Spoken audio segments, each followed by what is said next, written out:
I want you to ponder this for a second. Sexual wellness industry.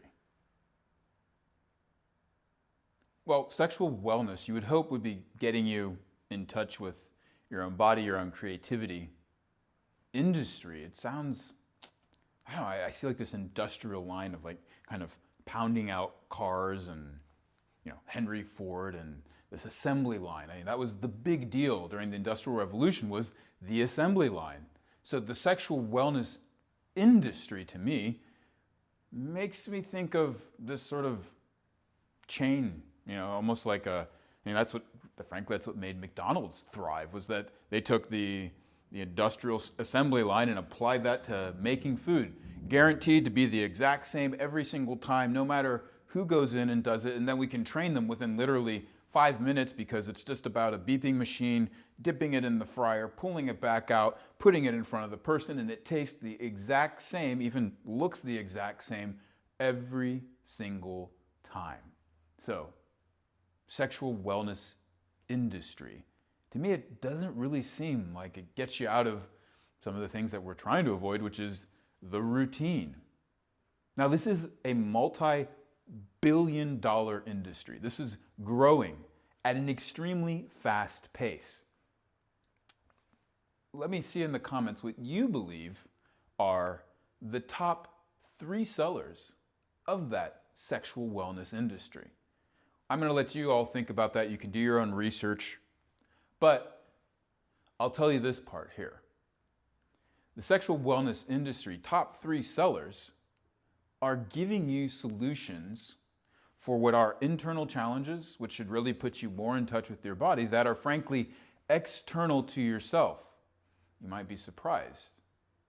You might even look it up, and if you're really good and you go out and you find out what those top 3 sellers are, you might go, well, Aaron, how are these external solutions? Well, because they're not really educating you on your anatomy. In fact, if they do educate you on your anatomy, then it's normally the extremities of your anatomy, let alone teaching you how to actually work from the inside out with your own biomechanics, how to do things that are practical so that way you can affect your physiology and your nervous system to start to access pleasures that go beyond what their textbooks that they've learned about sex from would ever teach.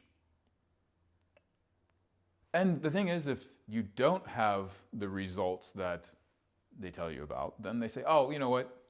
Everybody's born differently. And that's, I remember when I was in university, it was almost pathetic at one point to have a debate around anything because everything was subjective, and subjectivity is the ultimate new truth now, which to say that everything is subjective is actually an objective statement, which then means that, anyways, we won't go down that philosophical road. I'll let you fill in the blanks. But when it comes to actually understanding how you work from the inside, how you can access your creativity, the sexual wellness industry fails you time and time again. Now, this isn't just me talking. In fact, they even did a study on this. Kleinplatz's Magnificent Sex. Take a look at the book.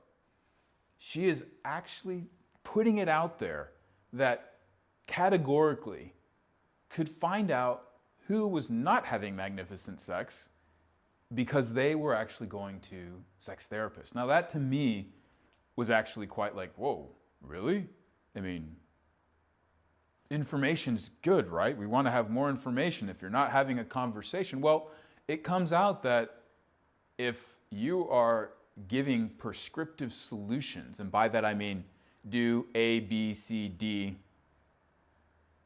that's it, without really being able to gauge where the other person is at, being able to gauge where you're at, then you do not have satisfaction.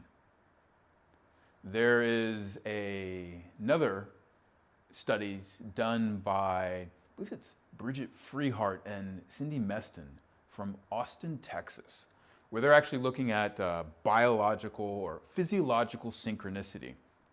And what they noted was that they would see these markers that would be able to predict if people had sexual satisfaction. And two of the things that they identified that were really made it so that people could predict that they had great sexual satisfaction was one, that you were self-aware, and two, that you could attune to another person. So if you really want to promote wellness in the sexual industry, then you need to be teaching, you professionals out there, and for those of you who are more on the consumer side, which I don't even like that term because again, it's industrial revolution, it's consuming something, but like, fine, whatever, you get what I mean, is that you are actually helping a person start to discover how they work from the inside. And by the way, it's not going to be in a medical textbook because they teach you sexual anatomy as a system of reproduction, not as a system of pleasure. And secondly, how do you start to become attuned to your other partner? And this isn't the lazy, typical advice that you're going to hear, which is just talk it out. No, attuning to a person isn't just putting it into words. It's being able to know what to do, be responsible with their truth of what their body is actually telling you, and being able to follow the breath, being able to follow the hips, the pelvic floor, how to activate all these things inside yourself, but also tune into where the other person is. So again, words really matter. Sexual wellness industry or sexual cesspool?